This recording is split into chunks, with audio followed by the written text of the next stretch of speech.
dijo que fueron 3 millones de barriles. En este caso, ¿cuál es el análisis que usted puede hacer de lo que es la industria petrolera nacional, la forma en que está operando hoy día y el aporte que se podría hacer hacia el futuro? Bueno, efectivamente el petróleo desde 1914 hasta esta época ha sido y seguirá siendo la fuente fundamental de ingresos de Venezuela. No está produciendo lo que se estimaba, que era entre 5.800.000 barriles a 6 millones, como tú lo dices. Pero realmente el problema está que cada vez nosotros tenemos menos petróleo liviano y mediano, y lo que tenemos es la faja petrolífera del Orinoco, donde son petróleos pesados y ultrapesados. ¿Qué deberíamos hacer? Ahí hay dos cosas que hay que hacer fundamentalmente, que es reformar la ley de hidrocarburos y quizás reformar algo en la Constitución, porque es necesario para que sea atractivo para la inversión extranjera, para las empresas como la Shell, la ExxonMobil que estuvo aquí, que tiene este litigio con Venezuela y otras, la British Petroleum de Inglaterra. Poder invertir requiere en la faja petrolífera muchísimos recursos que ya Venezuela no los tiene, y ni siquiera en asociaciones mixtas, sino que mi sugerencia es que debería ser por concesiones de 50 a 70 años para que se pueda ser atractivo para el sector petrolero internacional y que simplemente Venezuela cobre un royalty en dólares bien caro, que sea favorable al Estado, que en su momento se establecerá. Pero si no reformamos la ley de hidrocarburos y no damos la oportunidad a la inversión extranjera, como fue en el gobierno 1 de Rómulo Betancourt, en el gobierno de Pérez Jiménez y hasta en el gobierno de Juan Vicente Gómez, es muy difícil que ese petróleo, que como hay tanta abundancia de petróleo, exactamente hoy, efectivamente el mercado internacional ha demostrado que ha bajado el consumo de petróleo y más bien la sobreoferta de petróleo pues está llegando a los 98 millones de barriles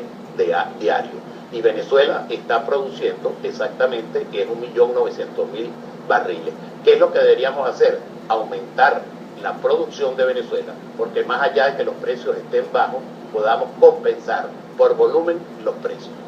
En medio de este análisis que usted realiza respecto a lo que son los niveles de producción y lo que efectivamente son las necesidades que tiene la industria, usted señala la importancia de estas alianzas con empresas transnacionales expertas y dedicadas al área. En el gobierno nacional se ha señalado que Venezuela es soberana en materia petrolera, soberana en cuanto a todas sus áreas estratégicas de desarrollo. Efectivamente Venezuela y PDVSA fue una de las principales industrias del mundo, ya en este momento no tiene lamentablemente ese nivel.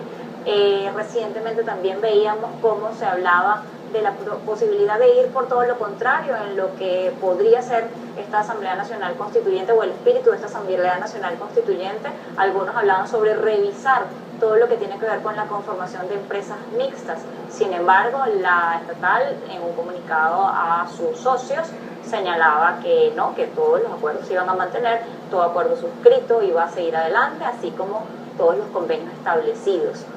¿Cómo podría o qué argumentos legales se le podrían dar a este tipo de transnacionales para que vengan a invertir aquí y poner su capital en el país con las condiciones legales que hay hoy en Venezuela? Bueno, cuando las condiciones legales que hay en Venezuela es muy difícil. Justamente uno de los candidatos más importantes a esa constituyente, que es el doctor Germán Escarrá, fue el que planteó que efectivamente más bien como lo que quería él plantear en esa Asamblea Nacional Constituyente es que las empresas mixtas desaparecieran también y todas las empresas fueran nacionalizadas. Pero es todo lo contrario, lo que hay es que inclusive reformar la ley, como te dije antes, y reformar lo puntual que hay que hacer en la Constitución, ya que es un hecho eminente también político que esa Asamblea Constituyente se va a conformar lamentablemente para el país. Estamos a 17 días de esa elección y siempre he dicho que hay que hacer un cambio político para después hacer el cambio económico. Evidentemente esta Asamblea Constituyente no la vamos a poder frenar los miembros de la oposición venezolana. Se va a constituir con una gran abstención que va a rondar el 80% de la votación, pero con 15 o 20% ellos se van a constituir en Asamblea Nacional Constituyente y van a tomar las decisiones que esperamos nosotros podamos influir, como la presión política, la presión general del pueblo y la internacional, para lograr llegar a un acuerdo mínimo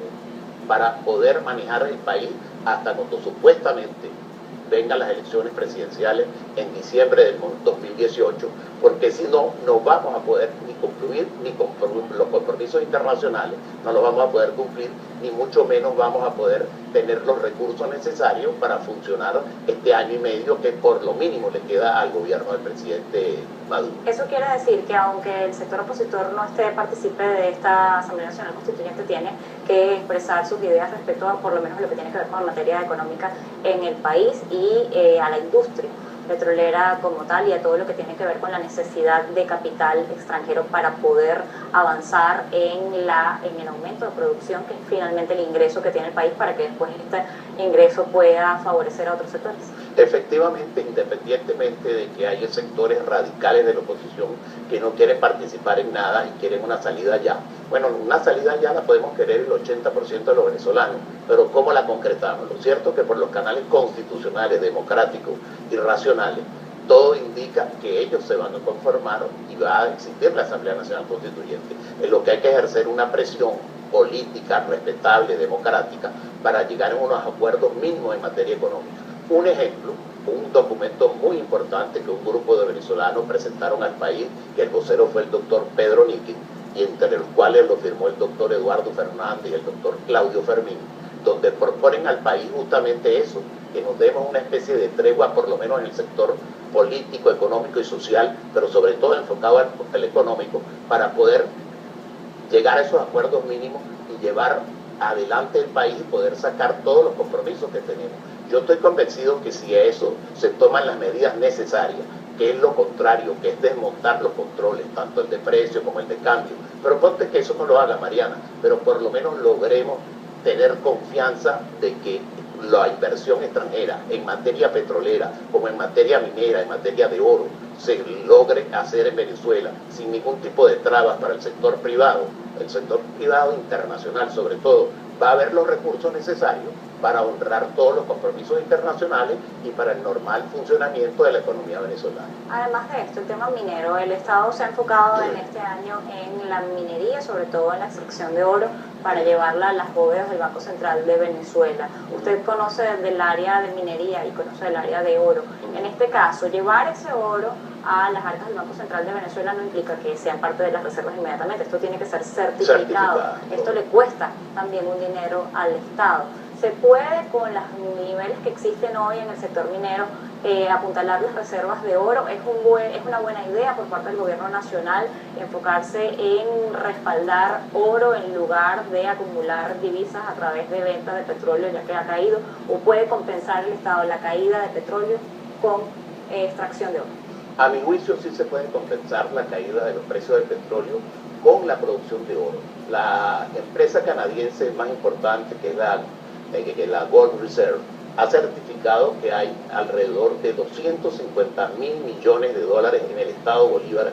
en oro, que no ha sido, por supuesto, todavía explotado. Y la intención del gobierno, que no debería ser del gobierno, sino una política de Estado, es ir subiendo gradualmente la producción de oro y llevarlo como mínimo, era la meta, ya no la van a cumplir, porque este mes ya llegaron a los 577 kilos de oro en el mes de julio, pero pudiera llevarse por lo mínimo a 1.500 kilos por mes y tener cerca de unos 17.000 kilos de oro en el año, que representa una cantidad cuantiosa que después de que se certifique, sí pasan a formar parte de las reservas internacionales del país. Cuando hablamos de estos recursos tan cuantiosos que tiene la República, también se ha hablado de que esta explotación es dañina para el ambiente, que se está haciendo mal y que además está todo lo que tiene que ver con la minería ilegal. ¿Qué tanto afecta la minería ilegal a lo que es la extracción de oro y qué tanto está afectando el hecho de que no estén los acuerdos internacionales con empresas expertas en la materia, esta extracción que podría ser incluso aún mayor? Bueno, efectivamente, el problema fundamental ahí es que hay que conciliar el desarrollo, porque no puedes parar el desarrollo con la bandera del ambiente. Efectivamente, lo que hay que conciliar un desarrollo protegiendo el ambiente. Y lo otro es que hasta que no le garanticen a las empresas extranjeras que su inversión puede ser repatriada sin ningún tipo de traba